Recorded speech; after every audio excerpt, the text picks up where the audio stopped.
നമസ്കാരം. ഇന്നലെ IPL-ൽ ഒരു വെടിക്കെട്ട് മത്സരമാണ് നടന്നത്.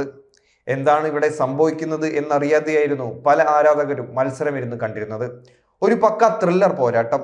ബാറ്റിൽ തട്ടുന്ന ബോളെല്ലാം ബൗണ്ടറി ലൈൻ അപ്പുറമായിരുന്നു ചെന്ന് വീണിരുന്നത്. മത്സരത്തിന്റെ ഹൈലൈറ്റ്സ് കാണുന്ന പോലെയാണ് ഇന്നലെ ക്രിക്കറ്റ് ആരാധകർ കളി കണ്ടത്. ആദ്യ ഇന്നിംഗ്സിൽ 245 റൺസ് എടുത്ത് തലയുയർത്തിയാണ് പഞ്ചാബ് രണ്ടാം ഇന്നിംഗ്സിനായി ഇറങ്ങിയത്. പിന്നീട് സംഭവിച്ചത് പഞ്ചാബ് സ്വപ്നത്തിൽ പോലും വിചാരിക്കാത്ത കാര്യങ്ങളായിരുന്നു. മറുപടി ബാറ്റിംഗിന് ഇറങ്ങിയ സൺറൈസേഴ്സ് ഹൈദരാബാദ് 2 വിക്കറ്റിന് 247 റൺസ് എടുത്ത് 8 വിക്കറ്റിന്റെ ജയം നേടുകയായിരുന്നു. 9 പന്ത് ബാക്കിയാക്കിയാണ് ഹൈദരാബാദിന്റെ ജയം. അഭിഷേക് ശർമ്മയുടെ ബാറ്റിംഗ് വെടിക്കെട്ടാണ് ഹൈദരാബാദിനെ റെക്കോർഡ് ജയത്തിലേക്ക് നയിച്ചത്. മോശം ഫോമിലായിരുന്ന യുവ ഓപ്പണർ 55 പന്തിൽ 141 റൺസാണ് അടിച്ചെടുത്തത്. 14 ഫോറും 10 സിക്സും ഉൾപ്പെടെയാണ് അഭിഷേക് കത്തിക്കേറിയത്. ട്രാവിസ് ഹെഡ് 37 പന്തിൽ നിന്ന് 66 റൺസും നേടി. ഒന്നാം വിക്കറ്റിൽ 171 റൺസിന്റെ കൂട്ടുകെട്ടാണ് അഭിഷേകും ഹെഡും ചേർന്ന് സൃഷ്ടിച്ചത്. ഇപ്പോഴിതാ മത്സരം തിരക്കഥയാണെന്ന് ആരോപിച്ചിരിക്കുകയാണ് ആരാധകർ. ഹൈദരാബാദിനെ ജയിപ്പിക്കാനുള്ള ശ്രമമായാണ് തോന്നിയതെന്നും മത്സരം ജയിക്കാനുള്ള ഒരു ശ്രമവും ബൗളിംഗിലും ഫീൽഡിംഗിലും പഞ്ചാബ് നടത്തിയില്ലെന്നുമാണ് ആരാധകർ ചൂണ്ടിക്കാട്ടുന്നത്. ഇതിന്റെ തെളിവെന്നോണം ചില കാര്യങ്ങളും ആരാധകർ ചൂണ്ടിക്കാണിക്കുന്നുണ്ട്. ഇതെന്തൊക്കെയാണെന്ന് ഒന്ന് പരിശോധിക്കാം. അഭിഷേകിന്റെ സെഞ്ചുറി ആഘോഷമാണ് ആദ്യത്തെ സംശയം.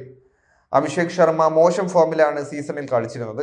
അതുകൊണ്ട് തന്നെ താരത്തിന്റെ ശക്തമായൊരു തിരിച്ചുവരവ് എല്ലാവരും പ്രതീക്ഷിച്ചിരുന്നു. പഞ്ചാബിനെതിരെ അഭിഷേകിനെ ഏറ്റവും മികച്ച ഫോമിൽ തന്നെ കാണാനും സാധിച്ചിരിക്കുകയാണ്. തകർപ്പൻ സെഞ്ചുറിയോടെ അഭിഷേക് കത്തിക്കേറിയതിനു ശേഷം താരം നടത്തിയ ആഘോഷം വൈറലായിരുന്നു. കീശയിൽ നിന്ന് ഒരു പേപ്പർ എടുത്ത് ഇത് ഓറഞ്ച് ആർമിക്ക് വേണ്ടി എന്ന് എഴുതിയ ഒരു കുറിപ്പ് ഉയർത്തി കാട്ടുകയായിരുന്നു. അർദ്ധ സെഞ്ചുറി പ്രകടനം നടത്തിയാൽ എന്തായാലും ഇത്തരമൊരു ആഘോഷം നടത്താൻ ആരും തയ്യാറാകില്ല. അതുകൊണ്ട് തന്നെ സെഞ്ചുറി നടത്തുമെന്ന് ഉറപ്പിച്ച് അഭിഷേക് ഈ പേപ്പർ കയ്യിൽ കരുതിയതാണ് എന്നാണ് ആരാധകർ പറയുന്നത്. ഇത് സംശയമുണ്ടാക്കുന്ന കാര്യമാണെന്നും ആരാധകർ ചൂണ്ടിക്കാട്ടുന്നു. അഭിഷേകിന്റെ ആത്മവിശ്വാസമാണിതെന്ന് പറയാൻ സാധിക്കില്ലെന്നും മത്സരം തിരക്കഥയാണെന്നുമാണ് ആരാധകർ ആരോപിക്കുന്നത്. പഞ്ചാബിന്റെ ഫീൽഡിംഗ് പിഴവുകളും അംഗീകരിക്കാനാവാത്തതാണ്. അഭിഷേക് ശർമ്മയെ പുറത്താക്കാൻ പഞ്ചാബിന് നിരവധി അവസരങ്ങൾ ലഭിച്ചതാണ്. എന്നാൽ ഇത് മുതലാക്കാൻ പഞ്ചാബിന് സാധിക്കാതെ പോയി. യഷ് താക്കൂറിന്റെ ഓവറിൽ അഭിഷേക് പുറത്തായതാണെങ്കിലും നോബോൾ ഭാഗ്യം ലഭിച്ചു. 2 തവണയാണ് അഭിഷേകിന്റെ ക്യാച്ച് കൈവിട്ടത്. അഭിഷേകിനെ സെഞ്ചുറിയിലേക്ക് എത്തിക്കാനുള്ള ശ്രമം നടന്നുവെന്നാണ് ആരാധകർ പറയുന്നത്.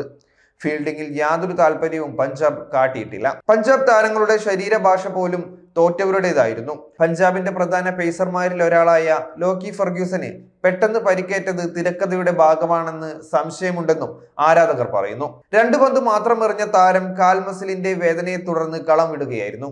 ഹൈദരാബാദിന്റെ വിജയത്തിനുള്ള ശ്രമമായാണ് ഇത് കാണുന്നത്. മാർക്കസ് സ്റ്റോയിനിസിന് കൂടുതൽ ഓവർ നൽകാത്തതും സംശയം സൃഷ്ടിക്കുന്നുവെന്നാണ് ആരാധകർ പറയുന്നത്.